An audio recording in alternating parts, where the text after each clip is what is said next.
Good afternoon, everybody. Thanks for joining this session. Looking forward to talking to Ashok here about value-based care. Just by way of introduction, my name is Ajoy Ranga. I am from UST and I work closely with Ashok as part of a technology services partner for Elevance Health. Ashok is the Chief Data and Digital Transformation Officer, and on paper it's just digital and data, but in reality, in today's healthcare economy, this role is what connects different players together and systems together for value-based care. Before we dive in, I want to share a small reality here. Today, on an average, it costs about $36,000 for a family of four every year for healthcare. That's almost a new car every year. Just keep that in mind while we discuss this. As far as value-based care goes, I think we all know the mechanics of it. We know how the execution works. But when it comes to scale, there are a lot of challenges. And that's what we are going to talk to with Ashok here. Ashok, if you could talk a little bit about being in the front lines of the activities at Elevance Health for value-based care, just provide some thoughts on it, and then we can go through some other questions. Yeah, thank you, Ajoy. First of all, appreciate you and the UST team, for having me. And like Ajoy said, we worked together for almost a decade, and Ajoy is a trusted partner. Now I'm glad Ajoy started with the affordability, because everyone talks about payer, provider, or even whether it's value-based care or prior auth, etc. But if we don't approach fixing healthcare with an affordability lens, then it doesn't matter. If we try to take costs here and there, it's not going to be transformational.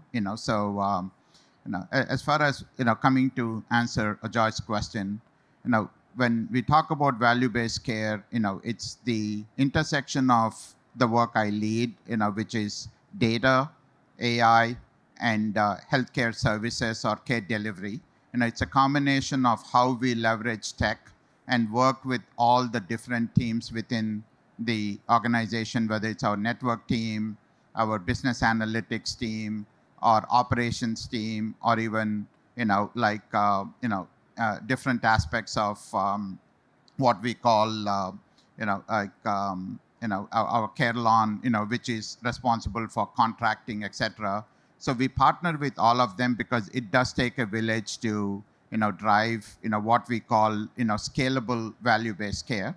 And fortunately, within Elevance, we invested on a platform that looks at all lines of business, because for those of you who don't know our scale, we touch 110 million lives, within Elevance, through including 45 million lives on health plan, and the rest, through our care lawn services. In that 45 million lives, we currently have over 15 million lives who are in some kind of a value-based care with us. And by end of this year, any provider that has over 50,000 members will be in some kind of a risk arrangement with us. And that's not just risk on primary care. It's also, we are starting with MSK, oncology, and severe mental illness, which are three high-cost disease states. And we do have vendor partners that's focused on CKD and ESRD as well.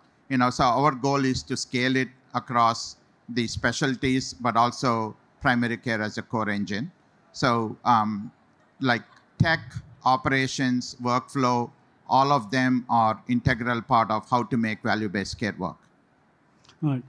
So Ashok, I've been associated with Elevance Health for almost 25 years. So knowing what's happening inside, I know there are some really good wins that Elevance Health has executed as far as value-based care goes, especially around cost of childbirth, and also about related to Member Connect program. These are well-published successes that Elevance Health had.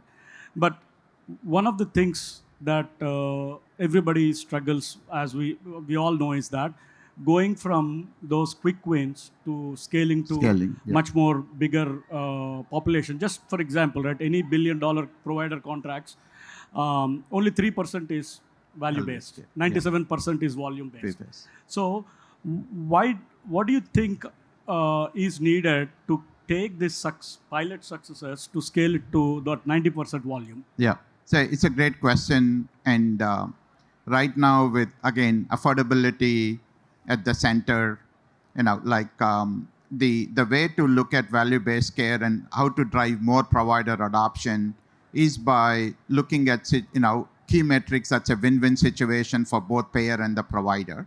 And there, it always starts with shared goals, but also good clean data that we can both agree on. Because a lot of times, for example, attribution, we may attribute members with certain logic, but providers may look at it with a different lens. End of the day, if we don't agree on the shared data quality, and if we sometimes depending on the size of the providers, working with large health systems, you need it's a different paradigm. Working with small provider groups, and because we deal with whether it's Medicare, Medicaid, commercial, and even within commercial, ACA, large group, fully insured, etc. We have to meet the provider where they are, versus trying to make one size fits all, right? So when we, that's really where scale, and consistency and shared metrics would help. And now I see that, hey, rather than we, trying to, go after the providers on, hey, we pay them and doing PI, which not many providers like, we see a good opportunity to increase the footprint as long as we can simplify authorizations, or as long as we can pay the claim accurately using the same goals. But a lot of that, Ajoy, that you and I have talked about is really, it starts with data, and good clean data and shared metrics. Awesome. So now, data is important, but it's a fact that it will never be clean. Yeah. The data will always be siloed. Yeah. But the thing I see it as, and talking to you in the past also, is that it's not data or tool, but it is more about initiative friction, not a technology friction, right? Yeah. Because in pilot, you don't see those, but when you really scale, the solutions are there, but aligning all the stakeholders and making sure that the providers themselves know exactly what part of their business is incentivized for value-based care. So can you talk a little bit about it? How are you resolving that strategic or initiative friction, not the technology one that we know can solve we have the solution for? Yeah, no, great question. Yeah, like you said, data will never be clean, and that's not the one we can aim for perfection. Even though with Gen AI, we can continue to improve the data quality. I would say, if we are dealing with a large system, where we do $1 billion plus business, the goals there are very different than dealing with a small primary care group, right? So there the tech may not be sophisticated, where they may need a lot more tools from us, like our population health management tool, and then integrating that into their workflow, which is their EMR system. See, that's why we have partnered with Epic and other Oracle, Cerner, etc., where if we get our insights into their workflow and they use it, then it becomes easier for them to take actions.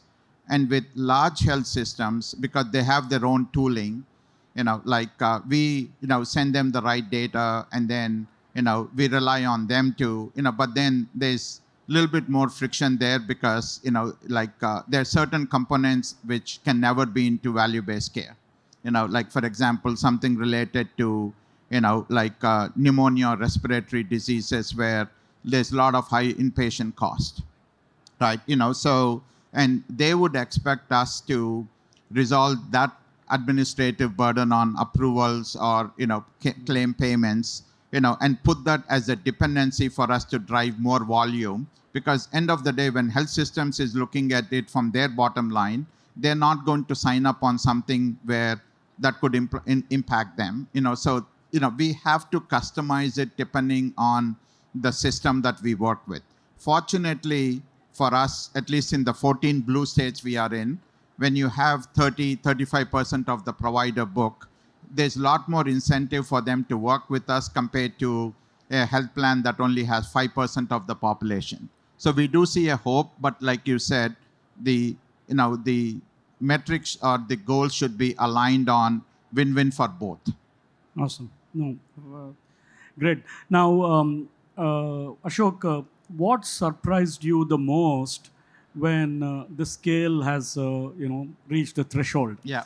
I know you've covered it a little bit about the complexity, Yeah. but is there anything more you can say Yeah, about it? absolutely. So one provider group is one provider group, right? That's something that you learn, and even though we have gotten better to categorize them into large academic hospitals, or multi-state, systems, or specialty groups, etc.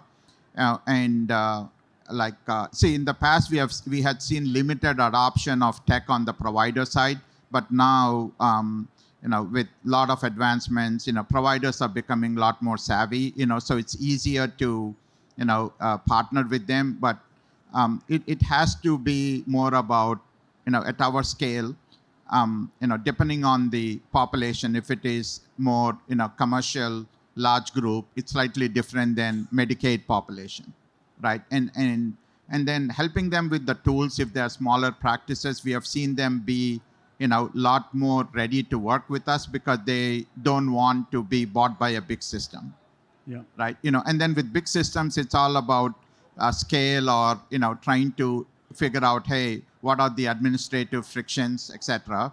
But of late, the discussions have been more about, hey, can we help them with out of network, or can we focus on LOI denials. So we are getting a lot of traction when we look at shared goals, which would lead to a lot more trust.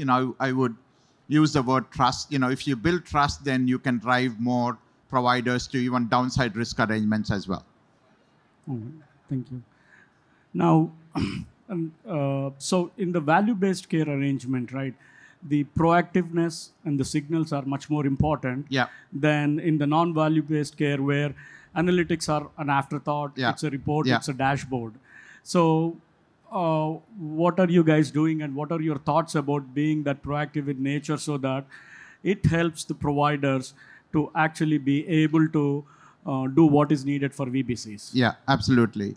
So I think with analytics and AI, especially if they're in a shared risk arrangements, they're a lot more incentivized to take action, right? And then with, I know we partnered together on the Sydney tool. Member becomes the center of everything too. So how do we engage the member in a more coordinated way, so we are not doing a member outreach that's, discrete from the provider and confusing the member, so that shared accountability with the member in the center and leveraging AI, and when they share medical records with us, we have better, because of the scale, looking at the longitudinal view, irrespective of where the patient gets care. So the insights we could derive, especially the predictive insights, can really help to, give those insights back into the provider so they can take action before it's too late. Awesome. I know we are running out of time here, but quick question, another question related to this, Ashok, is that the Member Connect program, Elevance Health did, where the targeting socially isolated patients and being able to reduce acute care utilization, right? It's a pretty good win, I believe. How important you think that SDH data is for this? Great question, and I'm glad that you asked. While we can talk about member engagement, it's not the same, for every member. which is why we really invested in capturing all the right data, whether it is race, ethnicity, language, where they live, income levels, and targeting the isolated population in, rural, like where access to care is a key, constraint, like our investment, you can see a lot more, ROI there. And more importantly, you also feel good that you are helping members that are, in most need of care. So, but there too, it's really about, getting that information and doing those targeted interventions. Because if you try to call them, you may not be able to get their attention because they, even though our intent is good, but they don't really, we haven't built the trust with them, right? So that's where we do partner with third parties who are good in the community health or who are good in rural health, and give them the right insights, or even do home health services, etc. It has to be a multi-pronged approach, but the key is capturing the data and doing the right segmentation to capture them. Awesome, thank you. One final thing here, Ashok, is especially in your position and Elevance Health with such massive membership, right? I'm sure you have to make a lot of trade-offs that are not discussed at the highest levels. What are those trade-offs you think? Yeah. So it's speed versus safety. Now, especially as AI is becoming the center of everything. And you see, OpenAI release ChatGPT is used by 40 million lives, 40 million people every day. Hey, why can't we do this within and put these tools and deploy it to our members or care providers? Yes, we can, but in a regulated industry like us, safety, bias, and even hallucinations and accuracy is more important. So how do you do that balance? And relentless focus on where should we prioritize our work that drives the best value for our customers and consumers. Fantastic. Thank you, Ashok. And then finally, can you finish this sentence? Value-based care sticks when? When member is in the center of everything and payers and providers work on shared incentives. Awesome. Thank you. I think we are a bit ahead of schedule here, but if anybody has any questions, please happy to ask them.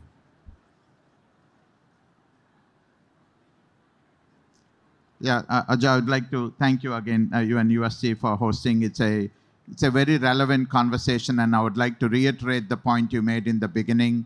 If affordability is not, overall, on average, ACA rates went up by 20-25%. That's not sustainable, and I think we have a unique opportunity with the intersection of tech, data, and AI to fix the affordability crisis. Yeah, and same here, Ashok. Thank you for agreeing to do this session with me, and on behalf of UST, thank you very much, and I hope we get to work together much more closely on anything related to VBC. Yeah, thank you. Yeah.